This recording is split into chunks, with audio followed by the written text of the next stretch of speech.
Hi every one. ഇന്ന് നമ്മൾ ഒരു പേപ്പർ സ്കെയിൽ എങ്ങനെയാണ് യൂസ് ചെയ്യേണ്ടത് എന്നതിനെ പറ്റിയാണ് അറിയാൻ പോകുന്നത്. മിനിയേച്ചർ സ്കെയിൽ എന്ന് കൂടി ഇതിനെ പറയാറുണ്ട്. ഈ പേര് കേൾക്കുമ്പോൾ തന്നെ ഒരു ഐഡിയ കിട്ടിയിട്ടുണ്ടാവില്ലേ? അതെ, ഫുൾ സൈസ് പാറ്റേണിൻ്റെ ഒരു മിനി വേർഷൻസ് ക്രിയേറ്റ് ചെയ്യാൻ വേണ്ടി ഫാഷൻ ഡിസൈനേഴ്സ് യൂസ് ചെയ്യുന്ന ഒരു ടൂളാണ് പേപ്പർ സ്കെയിൽ. ചെയ്യാൻ ഉദ്ദേശിക്കുന്ന ഡിസൈനിൻ്റെ മെഷർമെൻറ്റ്സ് ഒക്കെ അതേപോലെ തന്നെയാണ് മാർക്ക് ചെയ്യേണ്ടത്. പക്ഷേ മെഷർമെൻറ്റ് ടേപ്പ് യൂസ് ചെയ്യുന്നതിന് പകരം നമ്മൾ യൂസ് ചെയ്യുന്നത് പേപ്പർ സ്കെയിലാണെന്ന് മാത്രം. ഇത് കേൾക്കുമ്പോൾ കുറച്ച് പേരെങ്കിലും ചിന്തിച്ചിട്ടുണ്ടാവും, എന്തിനാണ് ഇങ്ങനെ ചെയ്യുന്നത്?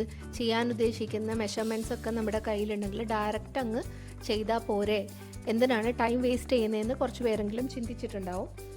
ഇങ്ങനെ ചെയ്യുന്നത് എന്തിനാണെന്ന് വെച്ച് കഴിഞ്ഞാൽ ഈ മിനി പാറ്റേൺസ് നമുക്ക് ഓവറോൾ ഷേപ്പിനെ പറ്റിയും അതുപോലെ ഫിറ്റിങ്ങിനെ പറ്റിയൊക്കെ ഒരു ക്ലിയർ പിക്ചർ തരും. ഒന്ന് ചിന്തിച്ച് നോക്കിയേ, കോംപ്ലിക്കേറ്റഡ് ആയിട്ടുള്ള ഡിസൈൻസ് ഒക്കെ ആണെങ്കിൽ ഇതുപോലെ ടെസ്റ്റ് ചെയ്യാതെ എക്സ്പെരിമെൻറ്റ് ചെയ്യാതെ ഡയറക്റ്റ് എക്സ്പെൻസീവ് ആയിട്ടുള്ള ഫാബ്രിക്കിൽ കൊണ്ടുപോയി കട്ട് ചെയ്ത് അവസാനം അത് മിസ്റ്റേക്സ് നമ്മൾ പിന്നെയാണ് മനസ്സിലാക്കുന്നതെങ്കിൽ നമുക്ക് അവിടെ ഫാബ്രിക് മാത്രമല്ല നഷ്ടമാവുന്നത്, നമുക്ക് സമയവും നഷ്ടമാവും, എഫേർട്ടും നമ്മുടെ നഷ്ടമായി പോകും. So next time you are planning A design, try using a paper scale to make the process more efficient. Thank you.